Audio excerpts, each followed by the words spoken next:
Welcome back to my channel, Adventures in America. If you're new to my channel, my name is Jocelyn, and for today's topic, I'm going to discuss how to fill out the CDC Attestation Form.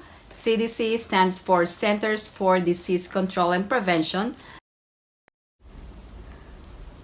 All U.S. passengers must fill out the CDC Attestation Form, and you must be 2 years old and above.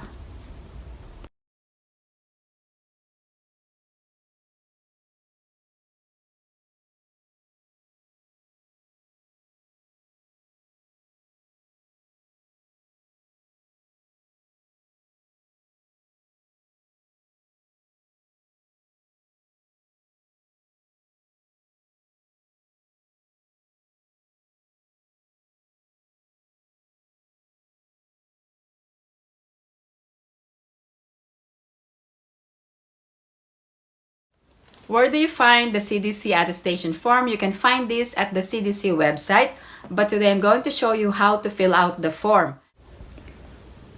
Please remember the travel requirements if you are a U.S. citizen or a permanent resident.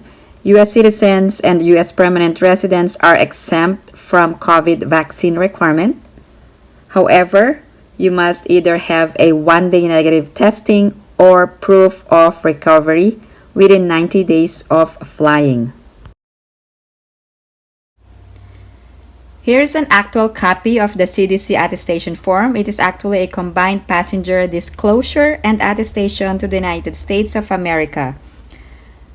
First requirement, proof of negative COVID test result or recovery from COVID for all passengers arriving to the U.S. So let me go and scroll down. You must complete this to the best of your knowledge. There is a fine or a penalty for failure to disclose information. All passengers to the U.S. 2 or older must provide to the airline a complete and applicable portion of the attestation. So please do not send false or misleading information. As I've mentioned, U.S. citizens and permanent residents must either have a negative result for a qualifying test or documentation of recovery from COVID in the form of positive viral test no more than 90 days prior to departure, and a letter from a licensed healthcare provider or public health official. If you are a non-U.S. citizen, you must provide proof of being fully vaccinated or proof of being accepted from the requirement to be fully vaccinated against COVID.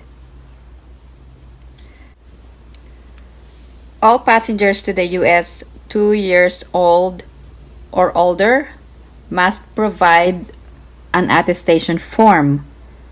If you are a non-U.S. citizen, you must be fully vaccinated and must have a negative test or documentation of recovery.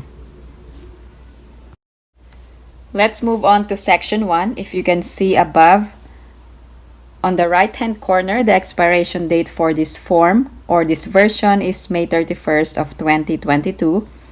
And under section 1, this must be completed or on behalf of all passengers 2 years old or older, regardless of citizenship or vaccination. Under A, negative pre-departure test result, which is 1 day before flying, and also for B, documentation of recovery from COVID-19. It shows here on the first portion below A, you must attest, and on the second portion, on behalf of another person. And for B, it's the same thing. The first portion, you must attest for COVID-19 and be cleared for travel. And below it, on behalf of that person, you can also fill out that information.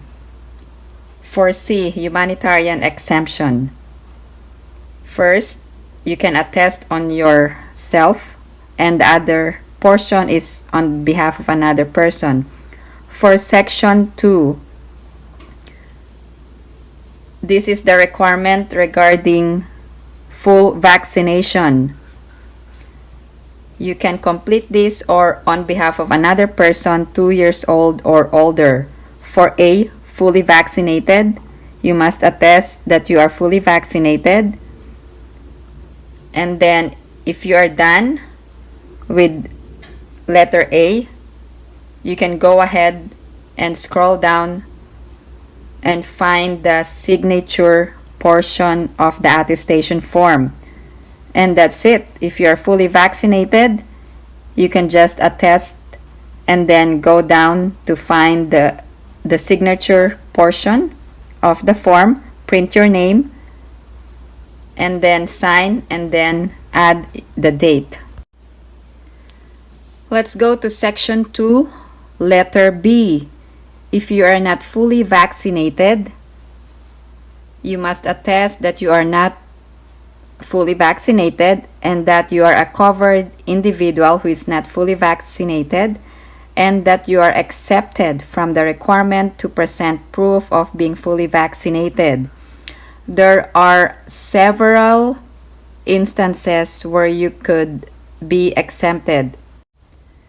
The most common exemption is for child 2 to 17 years of age.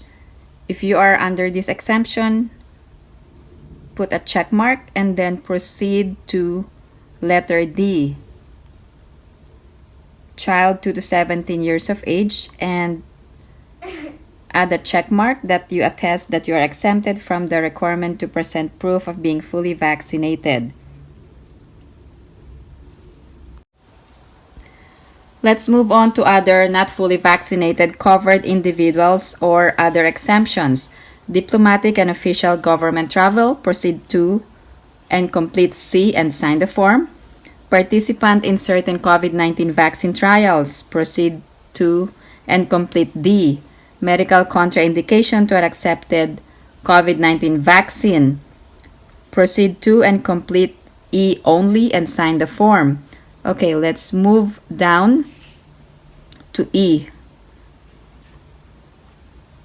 Okay, so you need to put a check mark for the exemption and then read the following arrangements: testing and self-quarantine.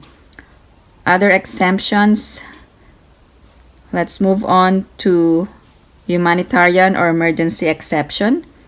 Also valid visa holder, excluding B1 or B2, and citizen of foreign country with limited COVID-19 vaccine availability.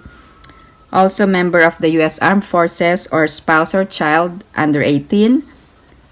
Also sea crew member traveling pursuant to a C1 and D non-immigrant visa.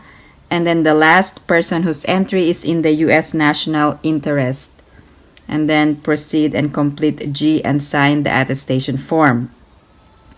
So it's not that hard to fill out the form. All you have to do is go to the specific portion that is applicable to you. Just scroll down. Once you've done, you can proceed to the signature portion of the form.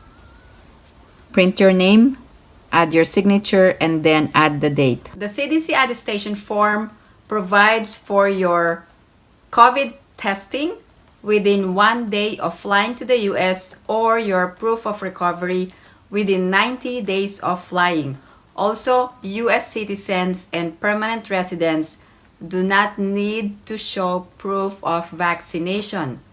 Proof of vaccination for COVID is required for non-US citizens flying to the US. For US citizens and permanent residents, either you must have a 1-day testing, 1-day negative test, or proof of recovery within 90 days. For all other passengers, such as non-US citizens, you must either have proof of full vaccination plus negative test, or proof of vaccination and proof of recovery within 90 days of flying. The CDC form is being provided by the airline personnel before you check in, but you can either go ahead and print and fill out the form, or you can fill out a digital copy with your signature. I would advise, if you are going to the airport without having the CDC attestation form, just go to the airport early and fill out the form. This form is being provided. If you are going to fill out the CDC attestation form ahead of time, make sure that you fill out the latest version of the attestation form. If you have any other questions or comments, please post them down below and I will get back to you as soon as I can. Also, if you are planning to travel in the US soon and you have already booked your flight and you wanted to share your travel experience, please share in the comment section below. Thank you guys for supporting my channel, and if you haven't liked this video, please give it a big thumbs up. And if you haven't subscribed to my channel, please subscribe and hit that notification bell. I always welcome new subscribers. Thank you guys for watching. I hope everyone is staying safe and have a great day.